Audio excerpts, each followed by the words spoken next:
Eric Kim. Cooking columnist for the New York Times.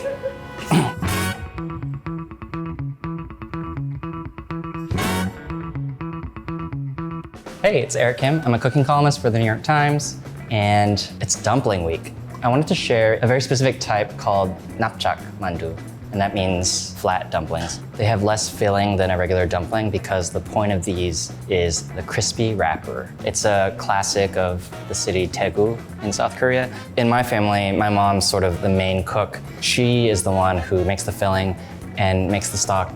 And then she calls my brother, my dad, and me down, and we help her fold the dumplings. It's sort of like not really a thing that you want to do by yourself, folding all those dumplings. It's a fun way for all of us to be involved, but also we grew up understanding the value of that dumpling.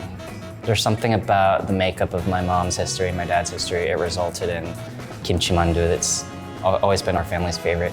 The irony of dumplings is it might take like a couple hours to fold 50 or 60 dumplings, but you can eat them in like 30 seconds. I like this sauce because it's just such a simple iteration of that familiar dipping sauce. That ratio of salt, sweet, sharp, it really is up to you. And sometimes we would even build the sauce in our own little dishes at the table. So the mandu part of this recipe starts with boiling tangmyeon. Tangmyeon are those really lovely sweet potato noodles that you would find in dishes like japchae. And it's also a classic filler of any Korean mandu. You'll notice that they're pretty sticky, which is good, you want that. You don't want to undercook these because it's their kind of fluffiness, their softness that really soaks up so many of those seasonings. Chop them up as finely as you can. The kimchi is the main flavoring here, so you do want to try to find or use a really nicely ripened kimchi because so much natural flavor comes from that fermented cabbage product. You want to drain your kimchi before you finally chop that as well and add it. I decided on really bulking up on the scallions. I think classically you would use garlic chives, but I think scallions give you that soft sweetness. I think that's really lovely with the noodles. You want to fortify the flavors that are already there without adding too much water.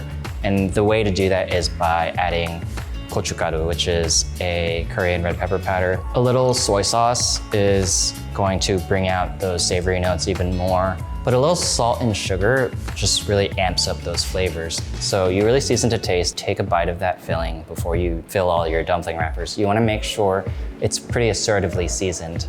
And the last note is toasted sesame oil. A little bit of it kind of finished the filling. It kind of glossed it up a teeny bit. It adds a little fat. It also rounds out the flavors and makes them feel so full.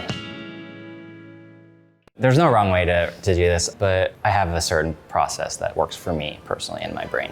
I take one wonton skin, I put it in front of me. I have a 2 teaspoon ice cream scoop at home that I like to use. You can scoop that very sticky filling and just plop it into the center of that wrapper. I take my 5 little fingers and I dunk the tips into a small bowl of water. One finger at a time, I kind of like gently glide along each edge while switching fingers. One finger dip gets you about one edge, and then your finger will be dry after that. After I wet each edge, I take one corner of the wrapper and I fold it over the filling to create a triangle. It's an isosceles triangle, I think, because this is longer. It's like a squared plus b squared equals c squared. So that's what you're making. Anyway, after you do that, I take 2 fingers and I really like press around the filling over the skin to sort of squeeze air from the inside out while sealing the edges. Because the one thing that you really don't want to happen when you boil these is you don't want the filling to kind of puncture out. At this stage, you can freeze the dumplings and you can have dumplings whenever you want. You could stop after the boiling step and just enjoy them as boiled dumplings. That's really delicious as well. You have a lot of options, like you can give up at any step and you'll have something really delicious. That's kind of my point. So the next step, I like to use that same water that you use to boil the tangmyeon. And then one thing that I think is kind of really helpful is you create a whirlpool. Just like sort of swirl your spoon or spatula in that pot so that it creates some motion. And that's when I add about 5 to 6, 7 dumplings, because if you were to just plop them in, they can kind of stick to the bottom and that's like really not great. So you just boil the dumplings for about 2 minutes. They don't take long, the matte dumpling wrapper sort of becomes a little glossier, and that bright red kimchi noodle filling will show through that translucent wrapper a little more, and so the dumplings will literally become more red. There's a trick that I do to really get that moisture off of them before we fry them. This is a trick I got from my aunt Georgia, actually.